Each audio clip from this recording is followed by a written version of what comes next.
terminando os agradecimentos aos nossos painelistas. Vamos agora em continuidade.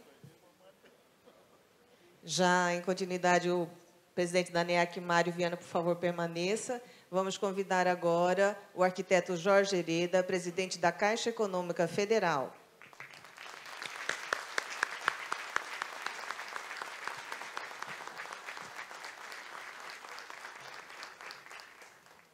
Bom, gente, agora, para finalizar esse nosso encontro técnico, agora eu vou passar aqui o microfone para o presidente Jorge Hereda, e aqui encerra a minha participação. Agora eu sou público. Para quem estava com esse nervoso tudo, ele estava numa desenvoltura, né? Tá certo. Comentários e tudo, vocês viram, né? Eu queria cumprimentar todos, dar um abraço grande em todos vocês, cumprimentar o Mário Viana, presidente da ANEAC. Queria cumprimentar o professor doutor, meu amigo querido Nabil Bonduque, dizer que eu sou da mesma geração que a dele, e participamos da mesma luta. Quando você vira presidente de uma empresa pública e fica olhando essa discussão, fica todo se coçando para entrar, mas você tem medo que você vai falar também, né? O Cid, nosso querido Cid Blanco, companheiro de luta também. O Érito, também da mesma geração. A Romiko Tanaka, o Eduardo Copelo, presidente da CTB, meu companheiro e amigo também, da mesma geração, Nazareno. O Clóvis. Clóvis, você virou autoridade. Cadê o Clóvis? Virou autoridade, Clóvis. Cumprimento você também, Clóvis. E na pessoa do Clóvis, todos os nossos companheiros da Caixa, né, e os nossos engenheiros e arquitetos. E vinha para cá dizendo assim, eu não vou... Falei para o pessoal, digo, olha, eu vou ficar ouvindo aqui, porque eu não vou entrar num debate, né? E já teve o Nazareno falando em transporte, o Nabil falando de desenvolvimento urbano. Eu me sinto meio enferrujado E vou falar, e vim com a intenção de agradecer o convite ao Mário, à ANEAC, a toda a diretoria da ANEAC. Disse, olha, eu vou aproveitar a oportunidade e falar para os nossos colegas da Caixa, nossos colegas engenheiros e arquitetos. Não é fácil a gente conseguir juntar e poder falar com vocês assim, olho no olho. E eu tenho feito isso em várias reuniões, em várias superintendências, várias regiões do país, mas com os gerentes e os superintendentes, porque nunca consegue uma forma de ter todos os funcionários da Caixa. Então, essa oportunidade é a oportunidade que eu não vou perder de falar da Caixa, certo? Mas eu não consigo não falar alguma coisa do tema, porque também, como o Nabil falou, faz parte da vida da gente, não é? Eu queria só colocar um pitacozinho na discussão. Tudo bem que eu podia ter feito na época da discussão para dar tempo das pessoas falarem, mas aproveitando ser presidente tem essas vantagens também. Você pode falar depois. Mas, bom, primeiro eu quero dizer que nós todos, e eu tenho certeza que no governo, sofremos da mesma angústia. E no governo a gente sente a angústia de quem tem que produzir. Já falei da Romiko, da Contec. Não falei? Falei. Você precisa estar muito emocionado, hein? Está precisando... Deixa eu ver se eu me lembro o que eu estava falando. Bom, mas... Então, eu acho que tem uma... E às vezes a gente tem uma certa sensação, uma certa necessidade de alguém que é mais forte, que a gente acredita, tem que botar a ordem nesse negócio, não é isso? E às vezes a gente descobre que quando a gente está nessa posição, teoricamente, de mais força, a gente descobre que não é tão forte assim, né? E aí você carrega uma certa frustração e um dilema entre o realiza, né, do jeito que da melhor maneira que você pode, ou, não é, você diz, ó, vamos, sem planejamento não tem realização. Não que não tenha planejamento em todas as ações que são feitas no governo federal. Acho que a integração, o próprio modelo que a gente criou no Ministério da Cidade, nós temos responsabilidade nisso, né? Nós que montamos o Ministério, podíamos ter feito de outro jeito também, porque quando a gente criou setorizado, também criamos uma certa dificuldade de pensar essa discussão desde a origem dessa forma. Todo dia eu me penitencio também por isso, né? Acho que a gente podia ter feito de outro jeito. Talvez a gente tivesse condição de ter plantado uma semente diferente, embora com toda a importância que se tem de colocar o tema do jeito que se colocou. Mas acho que tem uma discussão aqui, que ela é muito forte. Primeiro, quero parabenizar o Nabil e o Haddad, porque eu acho que foi, sem dúvida nenhuma, um avanço muito interessante, né? O Nabil sempre está no meio de alguma coisa de vanguarda, né? Nós temos que reconhecer esse nosso querido amigo e profissional competentíssimo. Eu acho que agora o Haddad vai ter um problema, Nabil. Sabe o que é? Ninguém vai reconhecer isso como uma coisa importante que ele fez. Vai ser muito difícil você perguntar assim, Haddad, qual foi? O Haddad está fazendo o plano, ele fez o plano diretor da cidade, está discutindo trabalhar de maneira integrada, etc. As pessoas vão dizer, cadê o transporte? Vão dizer, cadê a casa? Cadê por que não funciona a escola? Por que a saúde não atende? Porque isso é também a vida das pessoas, porque isso é o dia a dia das pessoas concreto. Agora tem uma questão que a gente não vai conseguir, se a gente não conseguir fazer, a gente não vai mudar a qualidade dessa discussão, né? Porque eu já vi, eu me lembro que o que se comemorou quando o Estatuto da Cidade foi aprovado, todos nós ficamos emocionadíssimos de estar na vanguarda da legislação urbanística do mundo. Todo mundo, né, que lutou por isso se sentiu. E ele, por si só, não conseguiu. Eu tenho uma frustração com relação à forma, né? Embora a discussão tenha sido importante, apareceu o instrumento, ter instrumento é fundamental, mas eu vou só dar um exemplozinho rapidamente. Eu acho que assim, da minha vida, onde eu passei, o Cid e o Nabil falaram de 2 lugares, mas tem um outro, que eu vivi uma experiência muito gostosa de planejamento. Lógico, como disse o Nabil, era uma cidade pequena. Cidade pequena é uma maravilha, né, Nabil? Você toca aqui, responde ali, é uma beleza. Você avalia, você sabe o que você está fazendo. Então, não se compara a uma experiência como a cidade de São Paulo, é óbvio. Mas me deu uma pista que eu acho fundamental. E acho fundamental, e vou falar uma coisa simples que aconteceu e que me deixa, está na minha cabeça, já tem 22 anos e está na minha cabeça isso todo dia. Eu me lembro que é lógico que por trás de toda a discussão que a gente faz, está a questão de democratizar o espaço da cidade, ter lugar para pobre na cidade, para falar assim em português bem, lugar para pobre no transporte coletivo, gostei da forma com que o Nabil tratou, acho que é isso mesmo, né?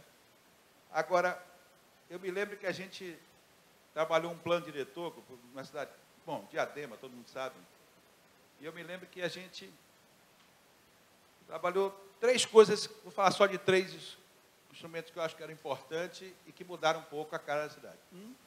É você conseguiu reservar áreas de habitação e interesse social. Numa época que isso não tinha nem Estatuto da Cidade ainda. E a regulamentação portanto, a regulamentação da Constituição não existia. Tentamos, não é, fazer ele auto-aplicável, toda essa questão. E conseguimos aprovar no plano diretor. Conseguimos por quê? Porque tivemos apoio, como parte do plano diretor da cidade de São Paulo, se eu não me engano, também ter, dos movimentos sociais, das pessoas que identificaram isso como uma coisa importante. E tinha uma forma de você compensar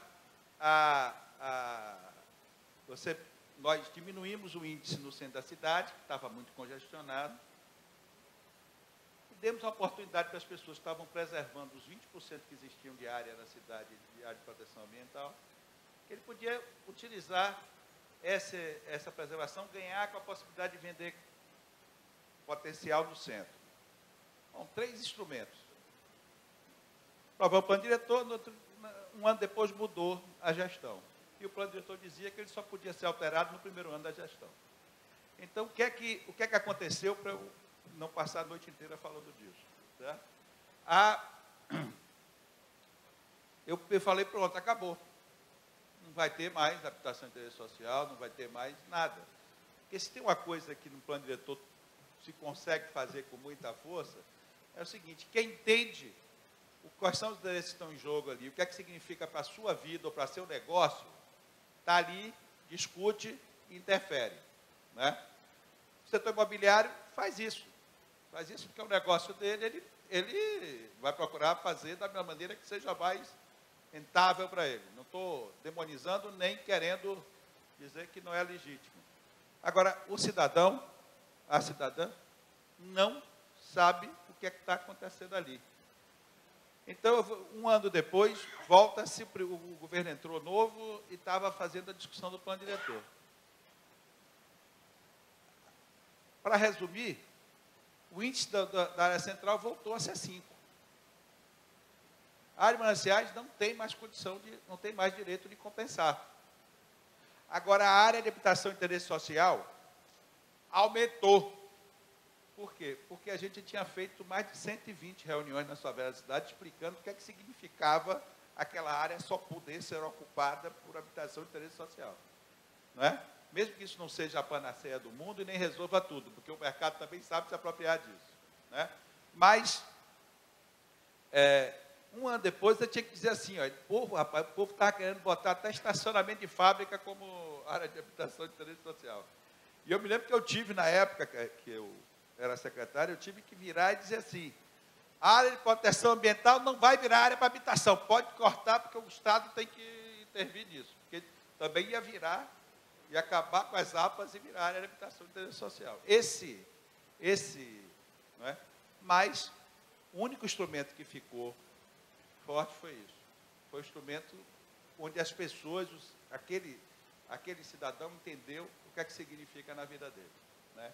Então, eu estou falando isso para dizer o seguinte: a gente só vai ter planejamento como instrumento que a gente quer, né, no dia que a gente conseguir falar para as pessoas o que é que significa para a vida delas. É dificílimo em São Paulo, você talvez, mas a gente tem que pensar como é que faz isso pela internet, como é que faz isso pela televisão, como é que faz isso de alguma forma. Porque as pessoas não cobram do governo federal, do governo estadual, do governo municipal, não é? Um planejamento da cidade. Como a casa, cobra, entendeu? E a tendência de qualquer governo é tentar dizer, tá bom, o que é que eu faço? Eu fui testemunha que o governo federal tentou, de certa forma, impor um planejamento antes de você ter, sei do trabalho, o Cid estava lá, eu me lembro do trabalho dele, e da Inês, todo mundo tentando trabalhar essa questão. E o próprio Nabil falou o que foi que deu. Então, eu acho que a gente tem que fazer uma grande campanha para poder mudar o modelo mental, para as pessoas entenderem o que é que o planejamento mexe na vida delas. Enquanto elas não incorporarem isso, certo? Nós vamos ficar fazendo um discurso competente entre nós, né? Eu acho que esse é o desafio.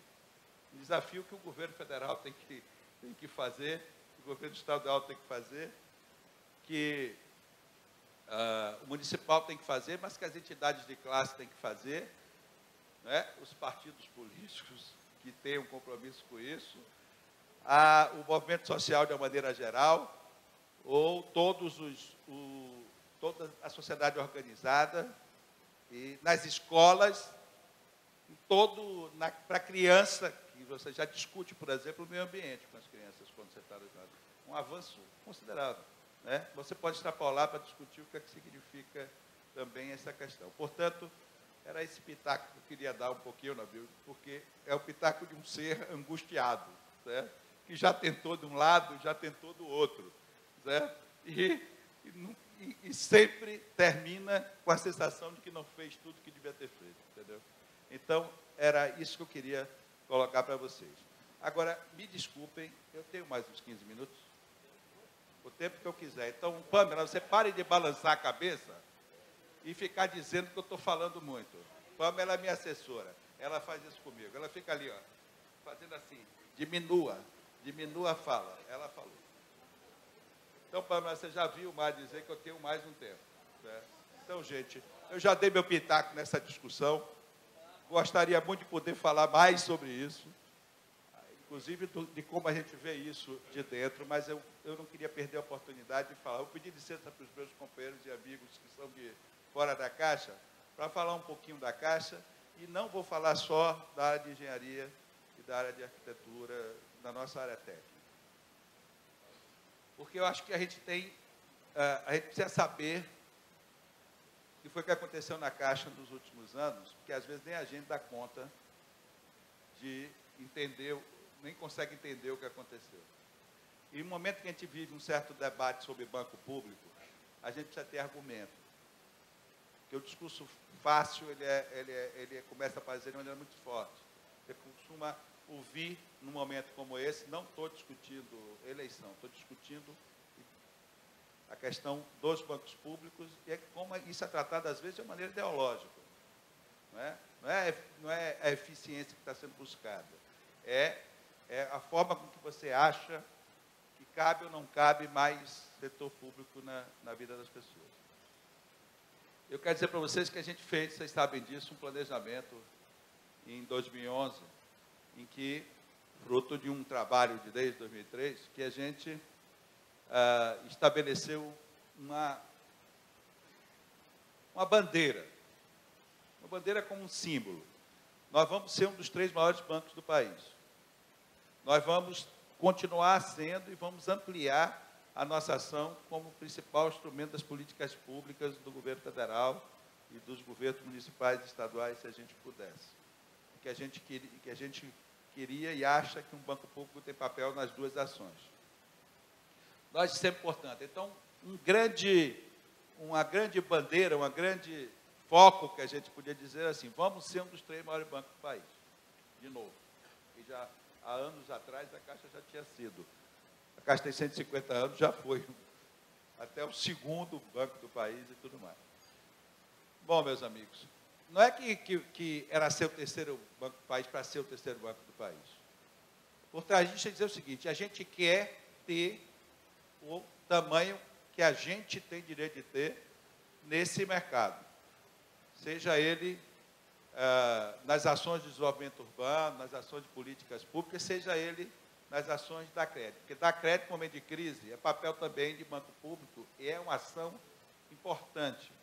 Portanto, bom, nesses últimos anos de crise, inclusive, o papel que a Caixa teve não foi só o papel de cumprir, de responder à sociedade dizendo, olha, vou continuar dando crédito porque a presidenta, o governo decidiu, ou porque seja lá o que, coisa desse tipo. Se fosse isso, já seria o bastante a sociedade precisar e a Caixa responder, né? Foi mais que isso. A gente até colocou um slogan assim, a Caixa é mais que um banco, né? É um banco, mas é um banco diferente, é um banco social. E eu queria só dizer uns números para vocês entenderem, para vocês se orgulharem do que vocês fizeram. Nós, quando tínhamos... As pessoas medem um banco pela quantidade de ativos que ele tem. Nós tínhamos, em 2011, 400 bilhões de reais de ativos próprios. 400 bilhões de reais. E a gente dizia que ia ser o 3º banco. O banco acima era um banco que tinha 636 bilhões de ativos. Vamos ser o 3º banco até 2022. Foi um planejamento estratégico que a gente estava fazendo. Porque nas empresas também é importante o planejamento, e a gente faz. Então, criamos nossa estratégia, estabelecemos, vamos aproveitar esse momento em que os bancos estão recuando, vão ocupar o nosso espaço, vamos fazer a concorrência e vamos querer ser tratados do tamanho de qualquer outro. Queremos ser reconhecidos, inclusive no setor financeiro, como um player respeitado. Não é porque a gente é público que a gente tem que ser tratado como café com leite, como era antigamente. E vamos estabelecer uma relação de se você não quer dar crédito, eu vou dar. Né? Porque eu vou ocupar esse espaço. E vou ocupar esse espaço, né? E vou considerar que ele é meu. Resultado, gente, em junho, nós fechamos com 963 bilhões de ativos. E o Bradesco, que era o terceiro banco, não é mais, fechou com 931 bilhões de ativos. Certo? E em julho nós fechamos 1 trilhão de ativos. E se contar os ativos administrados, nós fechamos em 1 trilhão e 700 bilhões de reais. Certo? Isso em 3 anos e meio. Né? E olha, não me venham dizer que eu estou falando isso aqui para engenheiros e arquitetos, que vocês não têm nada a ver com isso. Porque vocês sabem que vocês têm. Né? E eu queria começar agradecendo a todos vocês o esforço que vocês fizeram, assim como junto com as outras áreas da Caixa, para que a gente conseguisse atender a essas duas aspirações nossas. Né? Tanto na área de desenvolvimento urbano e políticas públicas, quanto na área de crédito. Se vocês quiserem mais alguns dados, eu vou dar para vocês. Para fazer isso, só para vocês terem uma ideia, para comparar, para a gente ter o significado. Por exemplo, sabe o que a gente cresceu de ativos? É um Santander. É como se a Caixa, em 3 anos e meio, botasse um Santander para dentro. 500 e alguma coisa bilhões de reais de crédito. Nós aumentamos 1.300 e poucas agências e FABs. Vocês sabem o que é 1.300 e poucas agências e FABs? Tem gente aqui que projetou as agências e fez uma revolução, que foi abrir 3 agências, uma média de 3 agências por dia nos últimos anos. Quem é que é da área de... Levanta a mão. 3 agências por dia por ano. E você sabe o que é 1.300 e alguma coisa agência? É um HSBC inteiro. Isso em 3 anos e meio. Lógico que a gente conseguiu fazer isso porque a gente tem uma história antes de nós que foi construindo as condições para isso. Né? Agora, se a gente quiser discutir, e fizemos isso com o carro andando e o pneu trocando, se vocês quiserem discutir, por exemplo, pessoas, nós contratamos 22 mil pessoas. Nós estamos para assinar o contrato 100 mil de funcionários da Caixa. Isso em 2000 e... Será que eu não posso ficar comparando com antes do período do não sei o quê? Porque a eleição é terrível, né? Mas vamos falar do período que o presidente Lula quer mesmo que o nosso. Isso é nosso também. Meu. Eu sou executivo do... Bom, é difícil falar num momento, né, sem tocar em assunto nenhum, mas você vai ver que alguma coisa perto de 46 mil funcionários. Quer dizer, nesses últimos 10 anos, 12 anos, a gente botou mais 60 mil funcionários para dentro. Se a Caixa não tivesse contratado, o mercado financeiro tinha sido negativo a geração de emprego nesse período. Porque os bancos públicos, os bancos privados demitiram 17 mil. Então, isso é para quando falarem que banco público não tem importância, a gente precisa saber, primeiro, que a gente tem competência para competir com qualquer um, seja em qualquer área. Certo? Se a gente não tivesse dado crédito nesses últimos anos, do jeito que a gente deu, que não foi crédito à toa, não foi crédito, ninguém recebeu crédito na Caixa sem passar pelo SERIC, né? Ninguém recebeu crédito habitacional sem ter análise técnica, ninguém fez, né? Sem fazer avaliação, nada. Não estou falando de sair dando crédito à toa, porque não estou falando isso, estou falando do crédito responsável, crédito de gente que tinha condição de tomar, mas que não estava sendo oferecido. Certo? A gente alguma coisa perto de 0,2% do PIB não teria acontecido. Certo? Não teria um PIB menor do que a gente está tendo agora. Certo? Crescimento, se você pega o crédito livre, o crédito livre não está crescendo quase nada. Né? 1%, alguma coisa assim. Não é isso? Mas, por que ele não está crescendo quase nada? Porque a Caixa está crescendo 26% até agora, nesse ano, e tem gente crescendo 1%, entendeu? Crescendo 5%, crescendo 3%, com lucro muito maior que o nosso, mas está fazendo isso. Eu quero dizer que se não tivesse banco público, né, além de tudo, você teria um problema de enfrentar essa crise dessa forma. A gente não vai falar de habitação, porque, diante dos nossos amigos todos aqui, porque é o seguinte, fica parecendo que eu estou falando só de quantidade. Não estou falando, eu acho que a qualidade melhorou bastante. E foi um esforço que foi feito aqui por essa turma. Né? Porque nós discutimos muito qual é o efeito do nosso, o que é fazer ou contratar 3 milhões e 500 mil unidades. Ninguém fazia isso por bem e por mal, impunemente. Né? A gente sabe que é faltar planejamento e você vê a terra aumentando e você sem saber se aumenta o preço ou se não aumenta, porque senão não tem mais terra para você fazer e tudo mais. Então a gente sabe qual é a importância de ter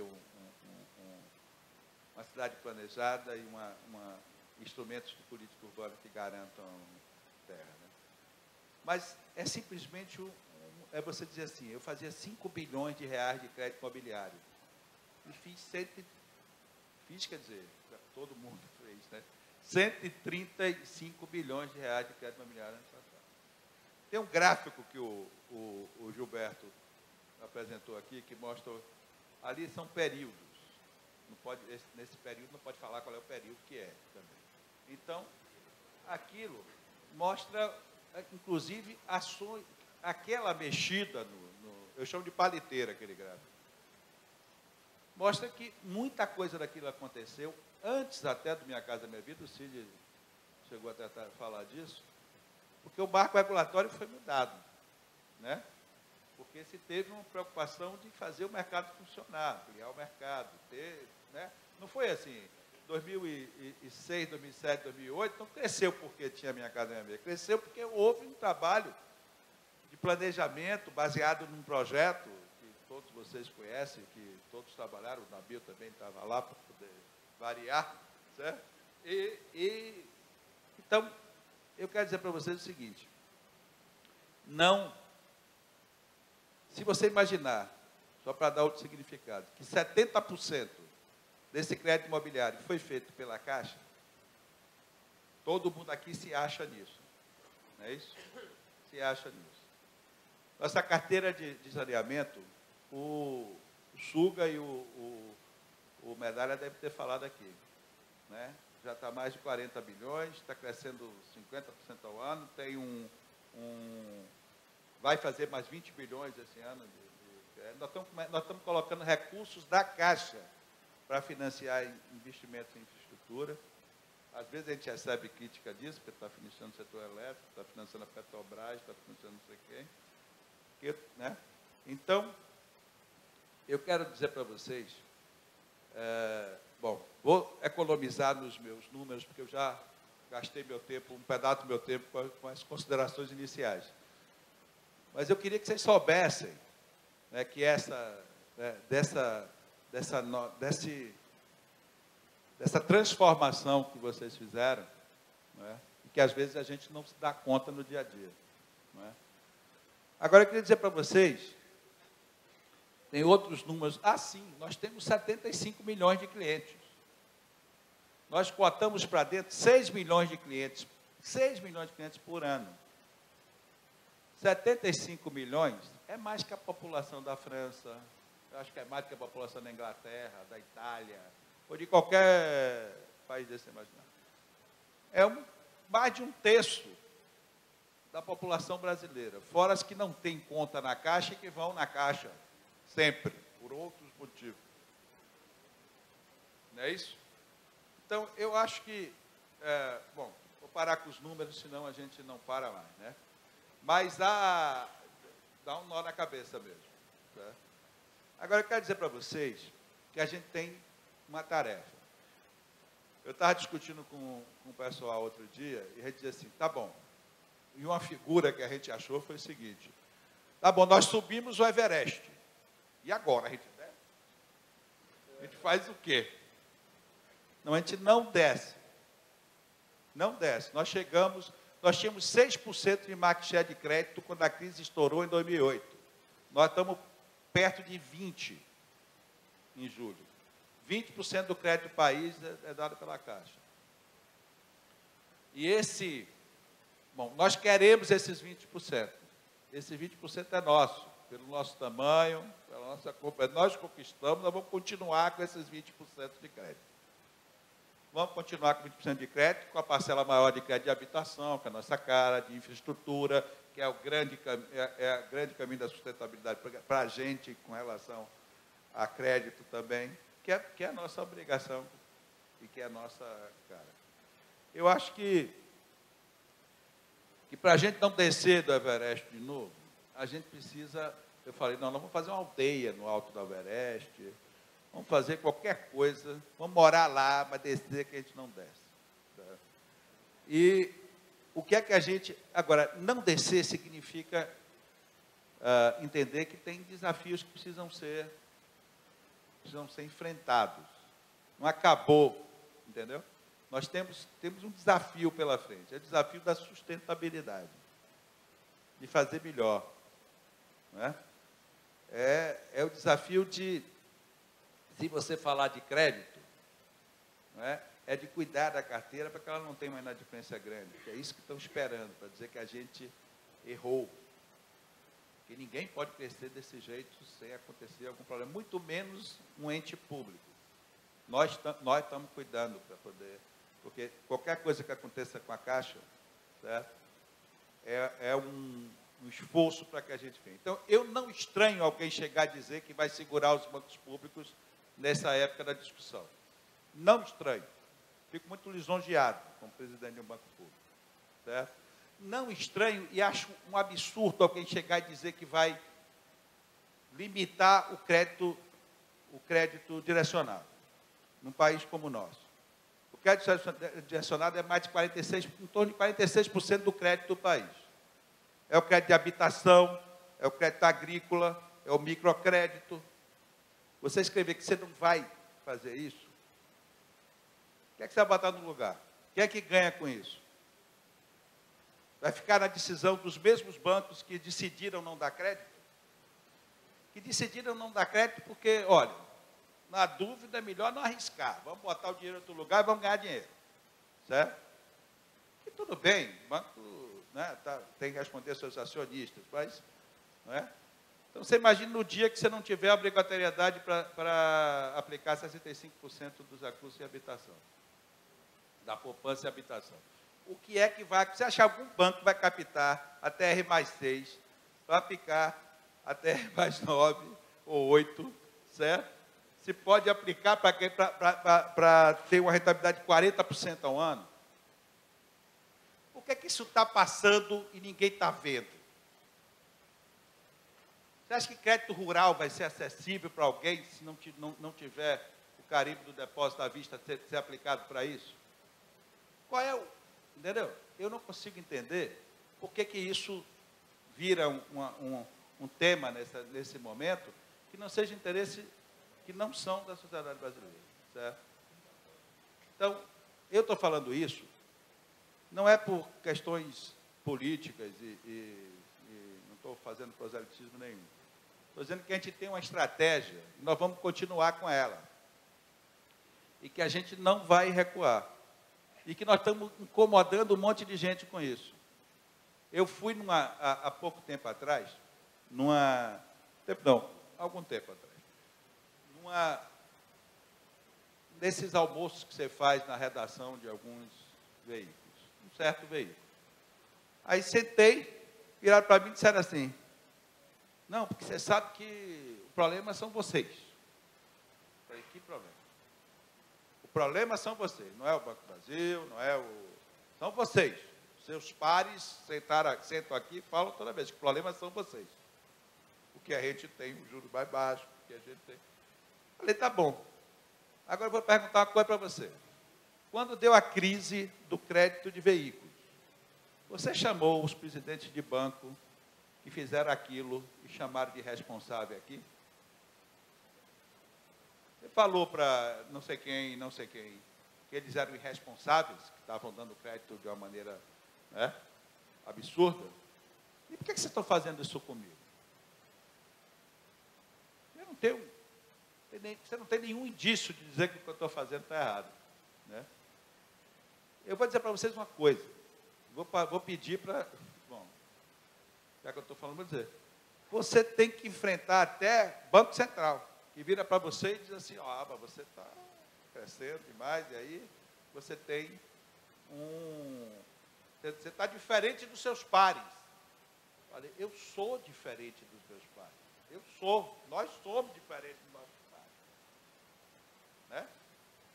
Ah, vocês não vão aguentar, o Estado vai ter que botar capital lá dentro. Nós estamos resolvidos na linha da sustentabilidade. Para o nosso planejamento de crédito, que a gente faz planejamento, né?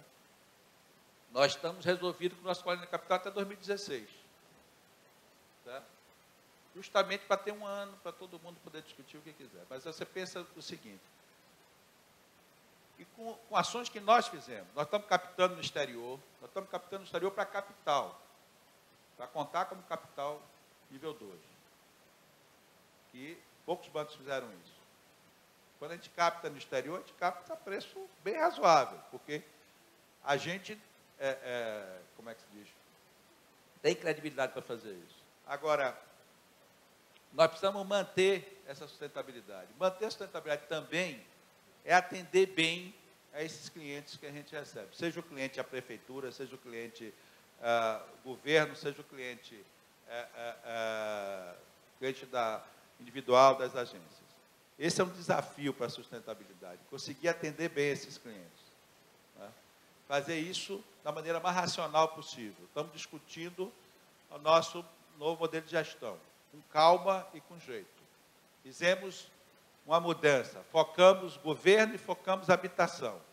Por quê? Porque a gente tinha uma vice-presidência só de habitação e governo e 10 vice-presidências para fazer as outras coisas. Então, não, mas vamos focar a habitação e focar governo, porque, né, crédito imobiliário é muito grande, a gente precisa ter gente focada no sentido de se dedicar mais uma parte da empresa para isso. Isso teve um efeito, e foi, nós temos uma GEAB e uma GEGOV, que a gente vai ver se vai dar certo. Se não der, volta tudo porque era antes. Mas tentar a gente tem, porque nós também temos que mudar nosso modelo mental. Nós temos que saber, nós temos que botar na cabeça da gente que sempre pode ter uma forma nova de fazer. Certo? Não é porque eu estou num banco que tem 150 anos, que eu vou achar que tudo já foi tentado e não vale a pena se tentar uma coisa nova.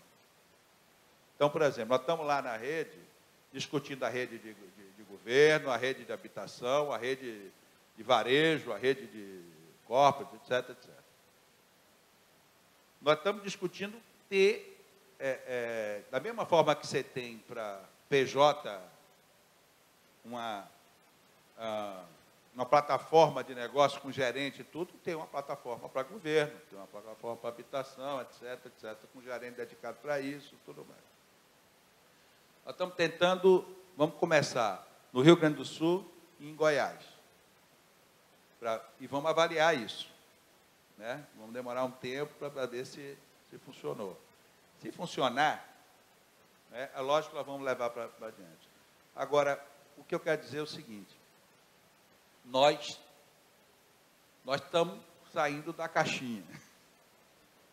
Né? Estamos fazendo isso com cuidado, mas isso depende também da gente mudar o modelo mental. Assim como a gente tem que mudar o modelo mental com relação à importância do planejamento, etc., nós temos que mudar o modelo mental no sentido de pensar, de dar chance, né, para o modelo de gestão que a Caixa está trabalhando. Né? Temos o desafio da eficiência. E a eficiência falada como índice, que é o que os bancos medem. Nós temos que mudar um pouco o modelo mental no que diz o seguinte: a gente tem, e a Caixa tem, uma característica impressionante, né? Todas as consultorias que trabalham com a gente dizem, olha, a Caixa é impressionante como cumpre meta, como entrega. Desde que eu entrei na Caixa, há quase 10 anos atrás, a primeira coisa que eu percebi foi isso. Digo, poxa, mas isso aqui é uma máquina de entregar. Nunca vi. Não é? Se você pegar a habitação, a gente pode discutir o que é produtividade. Que a gente dobrou a quantidade profissional, mas a gente, não é? Mais que dobrou, se pensar do início, mais que dobrou. Mas a produtividade da quantidade de negócio que se fez é muito maior que isso. Né? Então, eu acho que a gente precisa e tem o desafio de pensar não só em fazer, em executar nas metas, mas a gente tem que o desafio de pensar sob o ponto de vista mais geral, por exemplo, do que essa meta está fazendo com a cidade, do que essa meta está fazendo de uma maneira geral, em qualquer circunstância, para o país e para a sociedade. E temos que se firmar com essa preocupação de fazer cada vez mais com qualidade, no dia a dia pensar no que é que você, individualmente, pode contribuir para que a gente seja um agente, que a nossa ação seja uma ação positiva na cidade, não uma ação que dificulte mais a vida das pessoas. E, além de você ter, no dia a dia, no mais, vamos dizer assim, comezinho do dia a dia, a gente precisa pensar também em custo. A gente precisa pensar em quanto a gente custa e como é que é, porque cada vez que o que a gente tem, assim, a gente está tendo um resultado, nós dobramos nosso resultado também em 3 anos e meio. Dobramos nosso resultado, né, o nosso lucro. Agora, você tem que pensar. E aí a gente costuma dizer o seguinte: nós temos uma folha de pagamento de 16 bilhões de reais. Então, por ano, é claro. Aí você pega e fala o seguinte: quanto você tem 16 bilhões de reais? Você fala assim, olha, vou fazer uma coisa, custa 20 milhões. 20 milhões para a Caixa não é nada. 20 milhões é bobagem para a Caixa. Certo? Aí o outro fala, 10 milhões, pô, a Caixa tem... Nós precisamos incorporar, e cada vez que a gente precisa pensar do outro lado, precisa pensar na despesa também. Né? Pensar se esse recurso ele é um recurso que deve ser aplicado dessa forma, ou não. Porque quando falam que a gente dá dividendos para o governo, nós damos mesmo. Vai para o Tesouro e vira política pública. Né? Qualquer acionista tem direito a seu retorno. E o acionista do governo já tem que salvar a Caixa antes. Tem direito de receber seus dividendos. Não é isso? Aí fala, mas está dando muito dividendo. Está dando muito dividendo porque tem dividendo para dar. Teve época que não tinha nenhum lucro nessa empresa. Então não dava dividendo mesmo, se você pensar nos tempos atrás. Não dava dividendo. Por que não dava dividendo? Porque não tinha para dar. Agora tem. E está virando política pública do mesmo jeito. Então eu acho que o nosso grande desafio é a sustentabilidade. A sustentabilidade passa por todos esses aspectos que eu falei aqui. Passa por uma coisa que a gente lançou há uma semana atrás, que é a inovação. Nós temos que trabalhar e pensar na inovação. Existe inovação, principalmente se é possível fazer de outra forma. Né? Eu acho que esse é um outro desafio que a gente tem que ter. Então, para que a gente, para não me alongar mais, eu queria dizer que nós temos para frente o desafio da sustentabilidade. Uma sustentabilidade que não deixe a gente descer do pico do Everest para baixo. Que faça a gente se manter no alto e cumprindo o papel que a gente tem para a sociedade brasileira. E eu queria, mais uma vez, agradecer a todos vocês, parabenizar a todos por esse resultado maravilhoso. Né? Dizer que sem vocês, sem cada um dos funcionários da Caixa, a gente nunca teria conseguido fazer isso. Eu acho que a gente tem uma coisa que é diferente, né? O cara que trabalha na Caixa não é um funcionário qualquer, né? É um cara que tem uma responsabilidade cidadã muito grande. É por isso que a gente chegou onde a gente chegou. Muito obrigado a todos.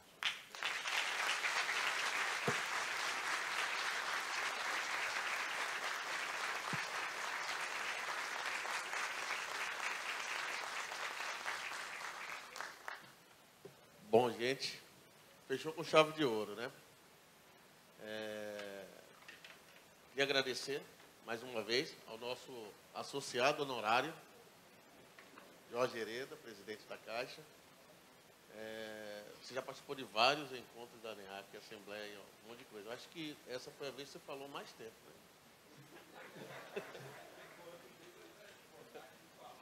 né? Mas foi muito bom, foi muito bom. Na verdade, esse encontro aqui, eu adoro a Assembleia. Mas a Assembleia eu já não estou mais sentindo aquele friozinho na barriga. Agora, esse negócio aqui me tirou do sério. Me jogou para cima e agora que acabou, graças a Deus. A gente foi muito rico, Hereda. A gente teve 8 painéis. Foi uma coisa megalomaníaca a gente tentar fazer o que a gente fez. Mas assim, poxa, que bom que deu certo. A gente começou com o agronegócio. Foi um painel excelente. A Eliane Mattioli, a consultora, ela é uma fera. Ela nos ajudou. Jamais falar eu, porque sem Maristela, sem Thelma, sem essa diretoria toda, o Paulo Vitor, o Paulo César, o Imoto, todo mundo, o Tiago, o André, eu não vou falar todos os nomes não, mas citam todos citados, mas ela ajudou pessoalmente, ela ajudou fazendo contato, ela ajudou sugerindo nomes, ela ajudou sugerindo temas. Falei demais dela, mas eu vou falar dos 8 painéis. Depois a gente teve um painel excelente aqui, o Jean fez uma apresentação ótima, eu não vou lembrar o nome de todos os painelistas, mas cidades sustentáveis, eu vou falar só a partir de agora do nome dos painéis, porque senão vai ficar muito chato. À tarde a gente teve o medalha, eu vou ter que falar porque eu não lembro qual era o nome. Conjuntura Nacional e Políticas de Governo. Você vê que a gente foi bem assim, a gente jogou lá em cima mesmo, o que a gente queria debater foi excelente. Eu não vi medalha hoje. Ele teve também na abertura, né? E depois, assim, a arquiteta Leonora Márcia fez um painel excelente, eu não podia esperar outra coisa dela. Foi dos melhores também. E hoje de manhã já começou em altíssimo nível com infraestrutura, a gente discutiu, a gente trouxe aqui pessoas, aliás, em todos os painéis, gente, vocês têm noção do gabarito das pessoas que falaram? Foi só fera, foi uma seleção de nomes de primeira mesmo. Assim, poucos desses eventos assim conseguem juntar essa constelação, verdadeira constelação de nomes. Aí depois a gente discutiu a política habitacional, o Clóvis participou desse painel, 2 vezes citado, hein, Clóvis? E o Agora à Tarde, sensacional, Nazareno, achei fantástico, eu tinha certeza que o Nazareno ia incendiar as mentes do pessoal com as ideias dele, da mobilidade urbana sustentável. E você viu o finalzinho na bio, o professor e o Cid, né? 3 figuraças, 3 pessoas da mais alta competência. Aí, para fechar, bom, ainda passou por aqui o ministro, né, Gilberto Ock, que fez uma verdadeira contorcionismo aí para conseguir estar aqui hoje e ainda fez uma apresentação. E agora, encerrar contigo, Hereda, só faz coroar todo esse esforço que essa turma toda, eu não falei do Marcelo, acho que eu não falei da Fernanda, e eu acho que foi só. E o Luciano, diretor também, que ajudou na montagem do evento. Você eu já falei, Paulo. Então, assim, gente, agradecer a todos, agradecer especialmente a você, que eu sei que também foi muito difícil. A gente também teve que fazer muito malabarismo para poder contar contigo. Você sabe que a gente tinha pensado na tua participação na terça-feira, mas assim, eu acho que ficou melhor. Foi sugestão também do Clóvis, e ele falou, olha, eu acho que era uma boa se botasse ele para o encerramento, porque ele gosta de depois sair e tomar uma cervejinha. Eu sei que você vai viajar ainda hoje, mas umazinha a gente vai tomar junto, que eu preciso tomar várias. E foi do Clóvis e foi da Rose também. Na verdade, os dois apontaram, quando eles falaram isso, aí eu estava com a Thelma e com a Maristela, a gente falou, meu Deus, realmente, a gente fez besteira. Mas a gente mudou e melhorou. Ficou muito bom. Daqui a 2 anos eu tenho pena de quem estiver organizando o próximo encontro técnico. Graças a Deus a gente conseguiu. Assim, não é por querer orgulho próprio, não, mas assim, eu fui em todos, tirando o de Brasília, mas os 6 foram crescendo constante. Graças a Deus a gente conseguiu manter essa linha ascendente. E eu estou louco para chegar no 7º encontro, que com certeza vai ser melhor ainda, mas eu tenho muita pena de quem estiver organizando. Bom, gente, obrigado a todos. Até o próximo.